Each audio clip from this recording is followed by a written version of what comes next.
ya Kak, katanya mah itu banyak banget penderitanya, apalagi saat ini. Banyak nih anak-anak muda nih yang dia pengen kurus, rangsing, terus cara makannya jadi salah, malah cari penyakit. Nah Kak Bekti kan pernah nggak misalnya nih Kak Bekti pengen diet, terus salah makan, terus ngerasain Pernah. sakit perut jadi Iya kayak ampun emah itu gitu. sampai aku sempat diet itu minuman cuma jus seharian doang. Terus abis itu jadi di mah ya sakit banget perutnya terus jadi moncor-moncor deh tuh jadinya gitu. Nah, jadi katanya aku tuh disuruh konsumsi kunyit gitu. Jadi bisa mengatasi mahnya. Itu fakta atau mitos tuh? Nah, di samping kita nih sudah ada dokter kita, Dokter Nadia Bunga, ahli Assalamualaikum. herbal. Waalaikumsalam, apa Halo kabar? dokter. Baik. Nah Waduh, dok, ini tadi nih mungkin, sesuai dengan Kak Bekti nih, katanya Kak Bekti penasaran, ini kalau misalnya kunyit, katanya berkhasiat untuk mengatasi mah. Ini fakta atau mitos dok? Fakta. Fakta. Gimana caranya dok? Jadi kunyit ini mengandung senyawa aktif, kurkumin dan kurkuminoid. Jadi kurkumin itu adalah senyawa polifenol. Dia memang terbukti memiliki aktivitas antioksidan. Nah, antioksidan tersebut pada lambung itu dapat memproteksi asam lambung, memproteksi mukosa lambung, kemudian dapat menekan infeksi dari bakteri Helicobacter pylori. Itu salah satu penyebab mah. Oh gitu. Itu kok bisa dapat ada bakteri dari mana sih maksudnya penyebabnya?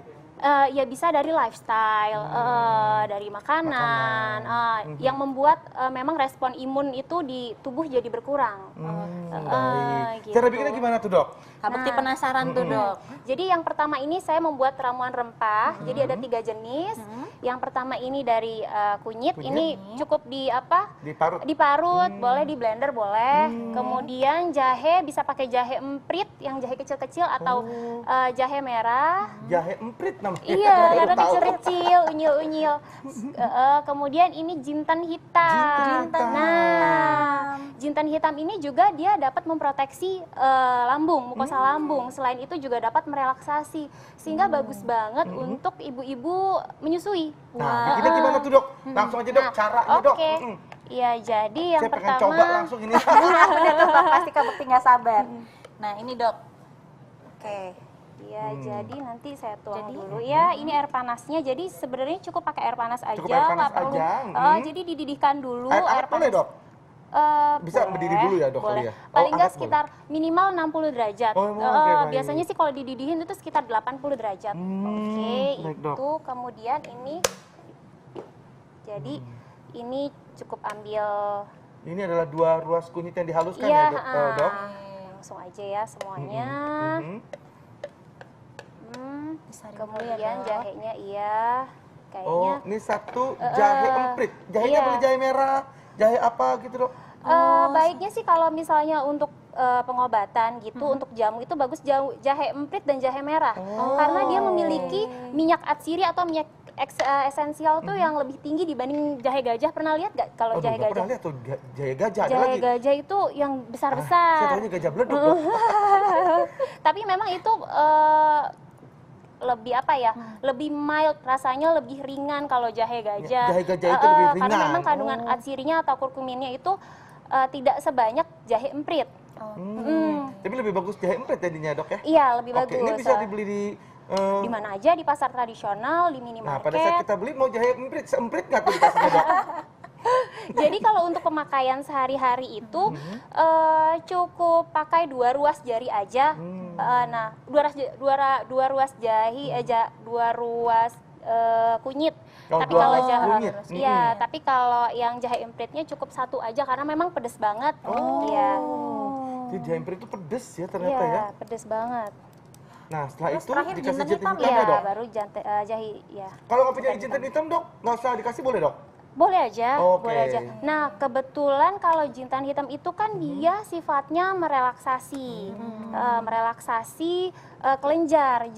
kelenjar dan sfinkter, khususnya di sfinkter osefagus. Osefagus itu yang menghubungkan antara rongga mulut dan lambung.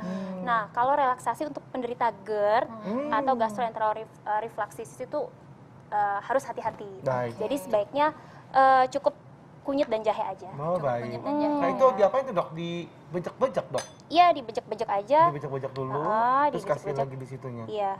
Hmm. Nah, ini diminum berapa kali sehari nih, 2 Dok? sampai 3 kali sehari. 2 kali Oke. 3. Iya. Ini 2 sampai 3 dalam kali kondisi perut kosong atau setelah makan dok baiknya dikonsumsi? Boleh sebelum makan. Boleh Sebelum sebelum Iya, makan. karena kan memang dia sifatnya memproteksi Jadi memang untuk memproteksi si lambung itu ya, Dok dinding ya? lambung, iya. Nah, kalau untuk anak-anak itu, Dok, kadang-kadang suka dapat suka tarik perut atau Iya. mah. Anak-anak Dok? boleh, tapi baiknya di usia di atas 2 tahun. Oke, di atas 2 tahun. Kenapa tuh, Dok, kalau di bawah 2 tahun? Karena sebenarnya sih lebih ke anak-anak seusia segitu kan memang belum tahan dengan rasa pedasnya Oke, gitu jadi ya. memang rasanya Lebih ke ya, sensitif untuk anak-anak rasa itu aja. ya. Kasihan juga dikasih Iya. cekokin begitu Malah kan. nanti trauma jadinya. Iya, bener-bener. Nah, habis itu Oke. apa lagi, Dok? Nanti tinggal pakai Gula Itu merahnya apa? biar manis, Oh, biar gula enak. merahnya itu gua pikir Iya. apa sih itu? Itu bumbu rendang atau apa sih?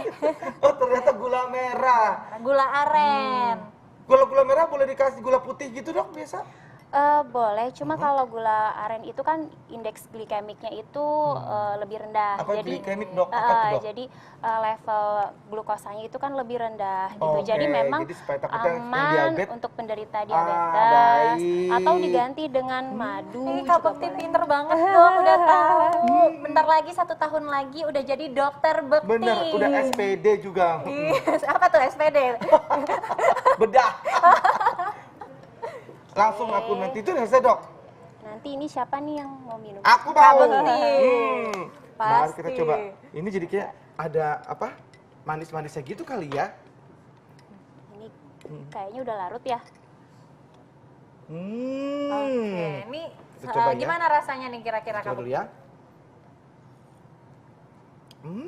Enak. Ini kayak jamu-jamu gitu ya. Jadi rasa kayak rasa jamu. Nah, ini bisa mengatasi mah ya dok ya. Enak, Ada segar. lagi cari yang lain ya dok ya. Sesaat Bisa. lagi kita banyak cara-cara untuk apa aja nih dok kira-kira? Ada minuman hangat juga, kemudian ada minuman dingin. Oke. Ada minum dingin juga untuk Ya, mengatasi dan mah ya. pastinya tentu Oke. enak-enak dan baik untuk kesehatan. Nah, sesaat lagi tetap di Hidup Sehat.